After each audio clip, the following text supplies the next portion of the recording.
sa isang bansang nabibilang sa third world countries, hindi may kakaila ang kahirapan na kinakaharap ng bawat Pilipino.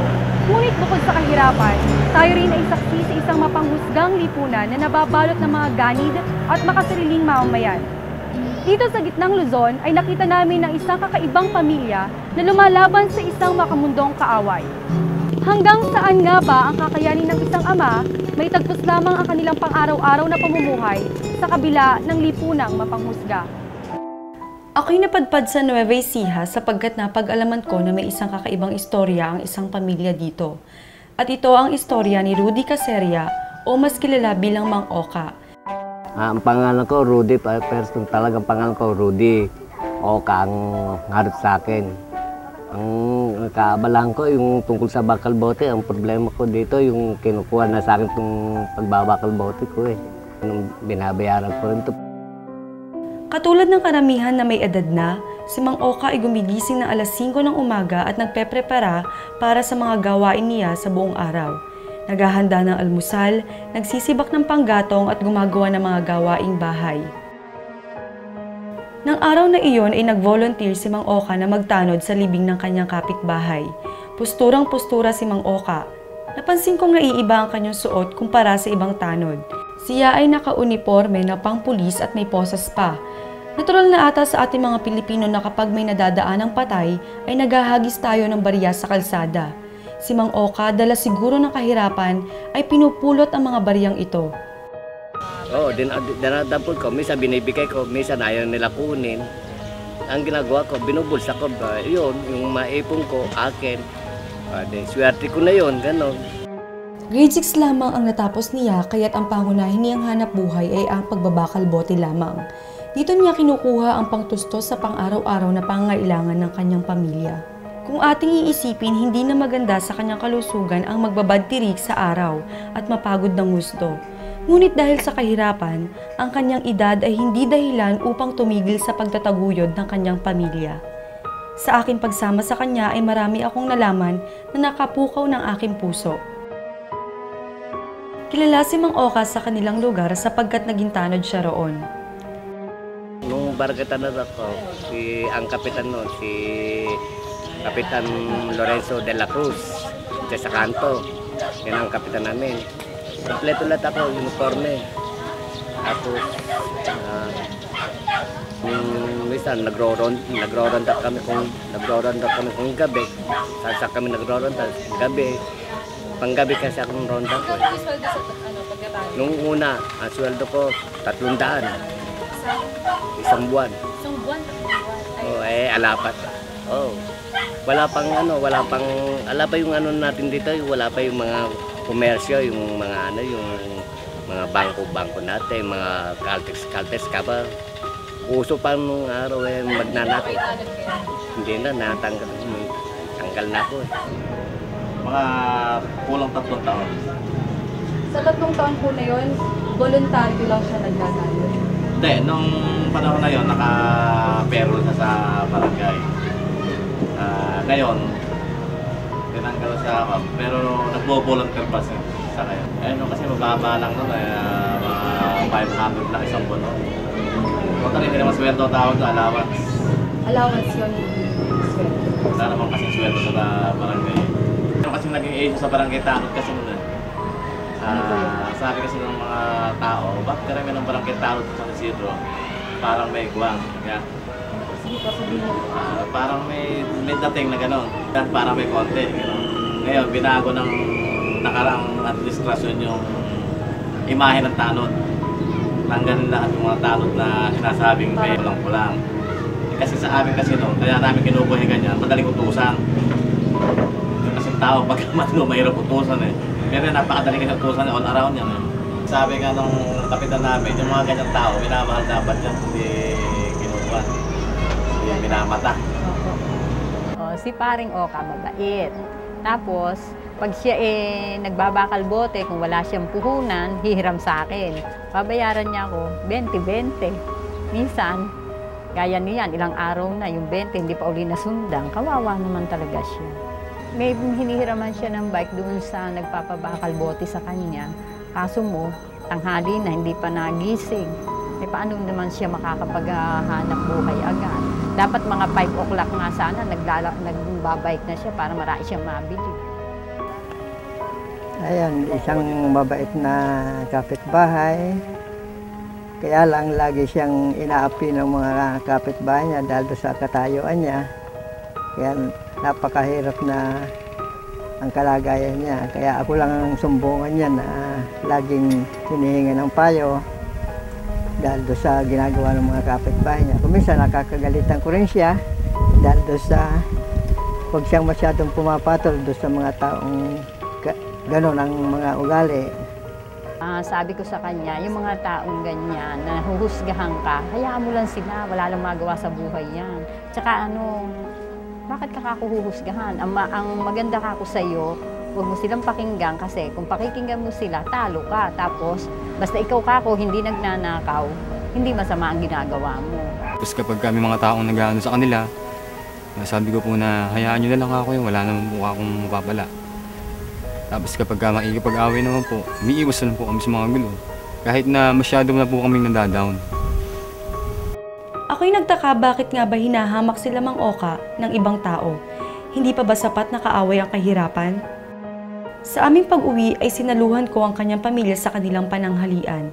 Nung una ay napansin kong nahihiya pa sa akin ang anak at asawa ni Mang Oka. Dito ko natagpuan ang mga kasagutan sa aking mga tanong kanina sa aking pakikipagkwentuhan sa kanila. Ang pamilya ni Mang Oka ay nakararanas ng diskriminasyon dahil sa nangyari sa kanyang anak na si Margarita. Si Margarita ay panganay sa 3 anak ni Mang Oka.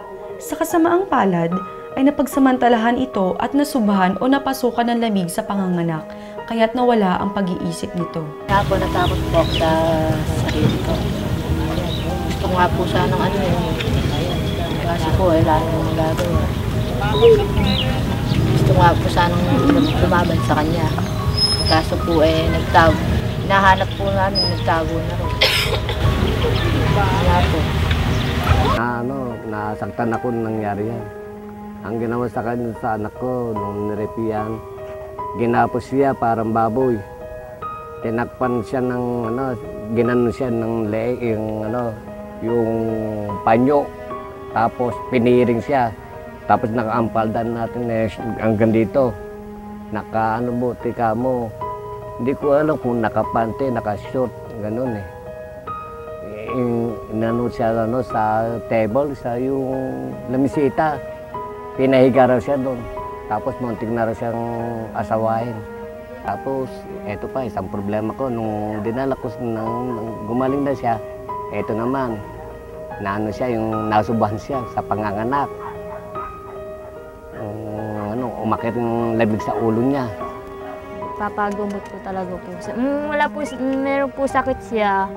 Ako pong gamot siya. Sabi ko, ako nang papahiram. Sabi ko, hihiram na lang akong pera. Sabi ko, 1,000. Sige, bahala ka. Sabi niya. Bibigay po ko ng amo ko 1,000. Babayad na po ko doon ya ate. Ang masakit din po sa amin yun talagang kahit na nga po ganun. Natanggap din po namin na wala po talaga kami magagawa. Kahit na po mayroon kami mga kamag-anak na may kaya, pero talagang wala po Talagang hindi rin kami tinutulungan. Talagang sa tatay naman kasi pinagwalang bahala na lang po niya na pag pinagpa sa Diyos na lang po niya na yung mga bagay na nangyari sa kapatid ko, na sana wag na mauulit. Kaya nga lang po ngayon, yung nangyari sa kanya, iniwanan po siya ng asawa niya. Dahil nga na trauma siya, yung nasubhan po. Ayun, simula po ngayon, hindi na bumabalik yung asawa niya. Tapos yung anak po niya, hindi pa niya nakukuha hanggang ngayon. Kahit gustong gusto po ng kapatid ko kunin namin yung anak niya. Yun naman pong magulang ng lalaki, ayaw po ibigay yata. Ngayon po, parang paglalaban ko pa rin po yung sa ate ko para makuha po namin yung anak niya. Kasi gusto ko rin po talaga makakita yung pamangkin ko.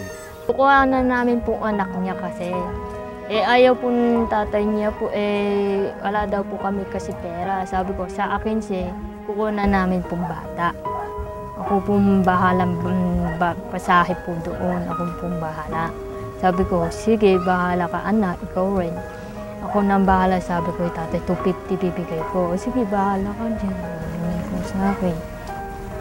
Kahit ano pa man ang tingin sa kanila ng ibang tao, walang pakialam si Mang Oka hanggat nagagampanan niya ng maayos ang kanyang pagiging ama.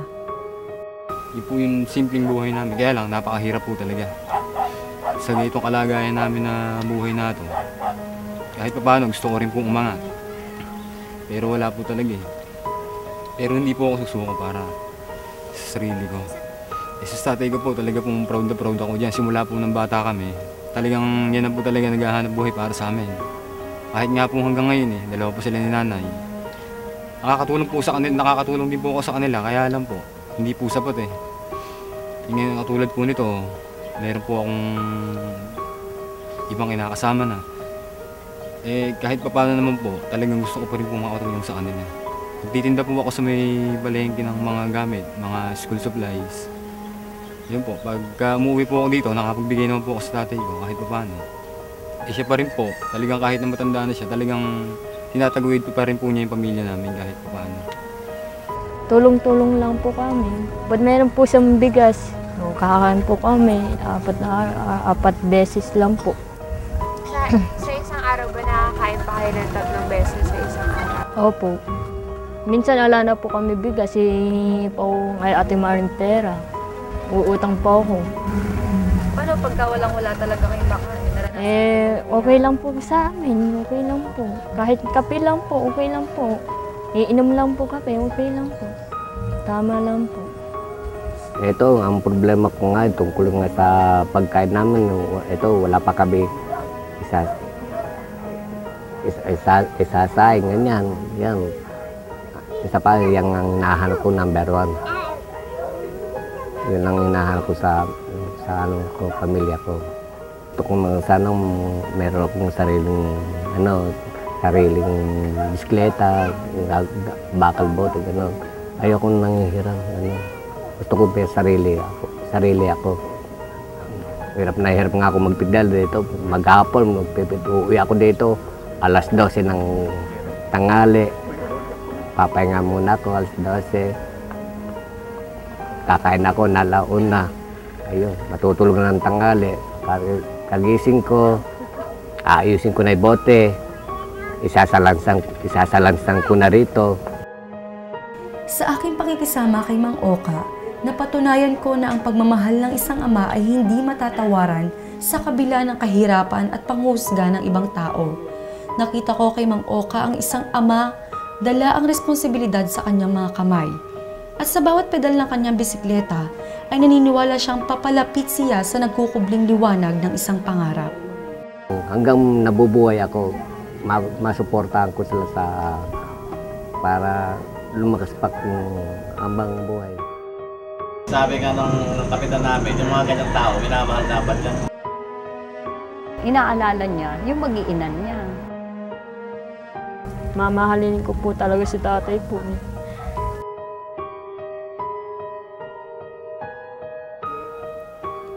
Sa pagtanaw ko kay Mang Oka habang siya ay papalayo, ay palabo ng palabo rin ang natatanong kong kinabukasan ng kanyang pamilya. Paano nga ba matatapos ang istorya ng mga katulad ni Mang Oka na pilit kumakatok sa pintuan ng kapalaran ngunit hindi man lang pinagbubuksan? Kailan nga ba iikot ang gulong ng palad para sa mga katulad ni Mang Oka? Sadya nga bang hindi patas ang mundo o dahil lang ito sa mga makasariling tao?